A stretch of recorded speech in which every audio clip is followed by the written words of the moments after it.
Hello and welcome to this week's Cutting Edge, a programme made by Sheffield Hallam students for Sheffield Live. I'm Alice Howe. And I'm Brad Kerry. Coming up on the programme, we spend time with some kittens who are looking to be rehomed. And we speak to broadcasting legend Sir Michael Parkinson.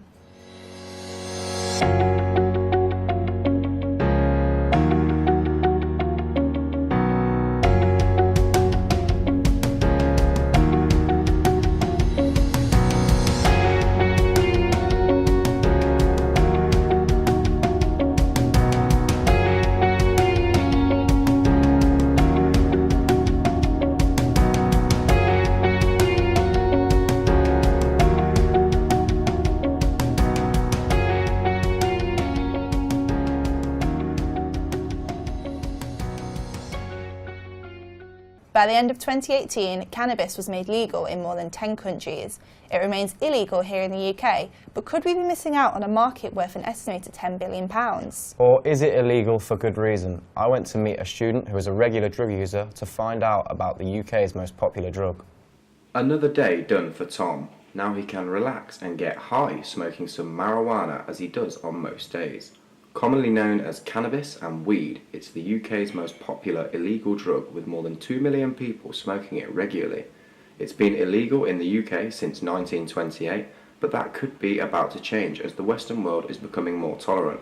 The Canadian government made the drug legal in October last year, but why do so many people smoke weed?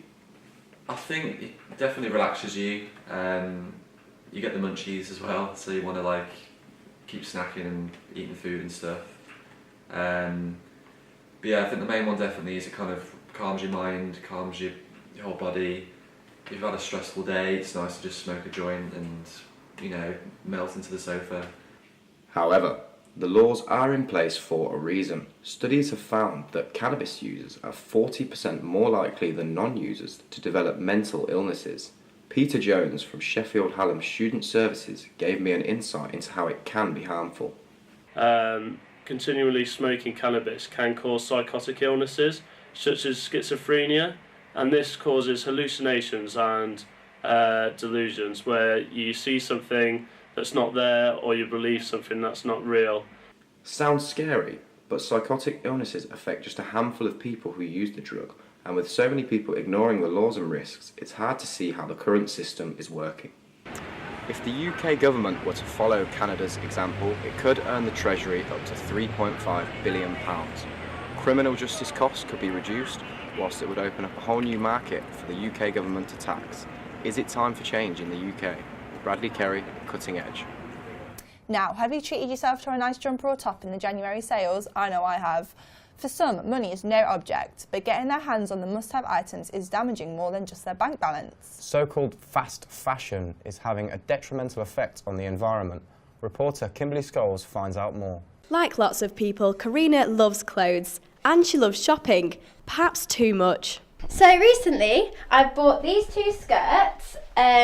I ordered this one online and I was waiting for it to come, but then I went shopping on the high street and I found this one. So yeah, I know they're quite similar, but my theory was, I'll take this home and I'll send whichever one back that doesn't fit right, but they both fit really nice and I actually fell in love with both of them, so I'm actually keeping them now. This is the world of fast fashion. Low prices and lots of choice. This isn't just affecting your bank balance though, it's having detrimental effects on the environment.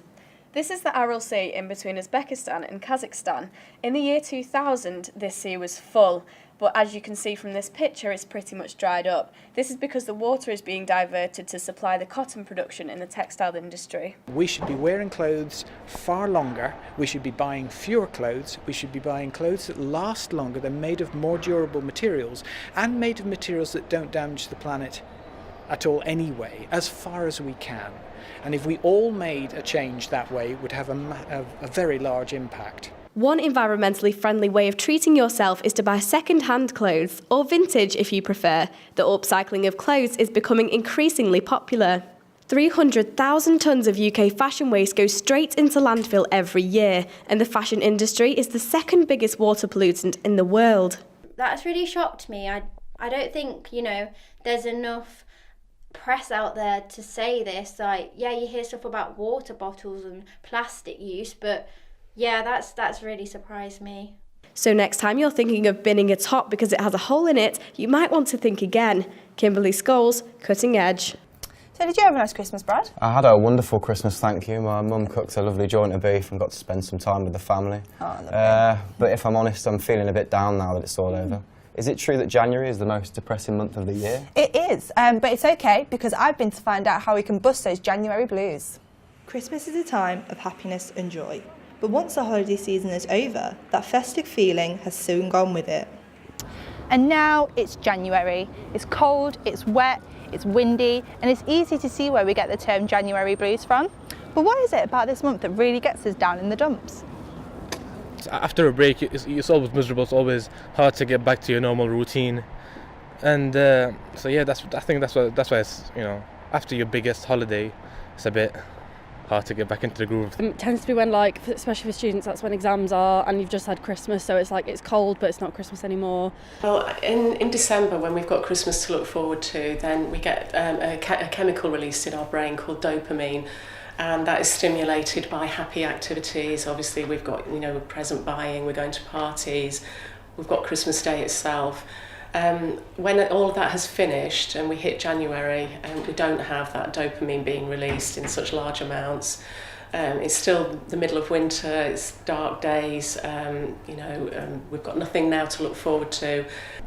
Well, we now know why we feel so down in the dumps, but what can we do about it? Well, after a quick search online, I've come up with a few options. You could take up a new hobby like playing the guitar. Although I think I need a bit more practice. You can get some fresh air by taking a nice walk in one of your local parks. You can also get a healthier lifestyle by eating more fruit and veg. Or, if you really felt like it, you could hit the gym. But I wouldn't blame you if you didn't. And if none of that works, then don't worry. It's only 11 months till next Christmas. Alice Howe, Cutting Edge. Well, like you said, one way to get rid of those January blues is by keeping yourself busy and getting involved in a sport or something you enjoy. The British Medical Council found that engaging with a hobby for 2 hours a week can improve your mental well-being. Hobbies and societies come in all shapes and sizes, from football teams to book clubs, or maybe even flying. Yep, flying with a difference. I spoke to student Emily Burton about her weird and wonderful hobby and started by asking what it was all about. So we're a society that has all sort of nerds and all sort of people that like Harry Potter. You can like it as much as you like or not as much. We've tried to meet up every 2 weeks to have a social where it can be from movie screenings to laser quests, which we call wand dueling. Love and that. We're hoping to go trampolining and call it flying lessons. And we also do quizzes, we're anywhere around Sheffield, and we play Quidditch occasionally, but it depends if people want to play it or not. Can you tell me a bit about how you actually play Quidditch? Because obviously it's not exactly the same as it is in Harry Potter films. So there's a chaser who wears a white headband, and they have a PVC pipe, everyone has a PVC pipe, broom, and you have to hold that between your legs, and you get given a quaffle to hold and throw through hoops. That's the aim for them. The beaters wear a black headband, and they have a red ball which they have to hit people, which is basically dodgeball concept of the game. And then there's a keeper who wears a green headband. They block the hoops and are in charge a bit. And then the snitch is someone with yellow shorts, and they have a tennis ball in the sock in the back of their shorts, and the seekers have to get around the back and take it off to end the game. But the points aren't the same. You only get 30 points, whereas in the real game on the movies it's 150. Mm-hmm. So it's a bit better scoring wise. Yeah. So what made you want to get involved? I went to the Societies Fair and I saw the stall and I was like, that is what I want to be part of. So I turned up, and ever since then I've just carried on. So do you know what Harry Potter house you're in? Have you sorted yourself into a house? Yeah, first year I did the whole sorting ceremony, and you just answered some questions on a quiz and you found out. Or if you didn't like what answer you got, you could just choose. So some people this year were a bit I don't want to be in this house. And it's like, it's fine, don't worry, you can choose your own house. What house are you in? I'm in Gryffindor. Nice. I did it on Pottermore and I was like, that's me. Yeah. Good. So do you have any other hobbies other than the Harry Potter Society? I am part of the Disney Society as well. So I've been to a few like socials there. I like sort of reading in my own time and drawing, just sort of getting out the house. So do you think that being part of a society actually helps with your mental health and well-being while being at uni? I believe so, yeah. It's sort of a nice sort of get away from the uni life and just meet people that have similar interests to you, which is just nice to sort of get away from the stress and things like that, really. All right, well, thank you, Emily. Now, if you've ever struggled to find a parking spot in Sheffield, new statistics show why it's such a pain to find a space in the city. According to analysis by Go Compare, on a typical day, there are 58 vehicles to every 1 parking space in Sheffield. That's the second highest number in South Yorkshire. Sheffield Sharks are edging closer to moving home.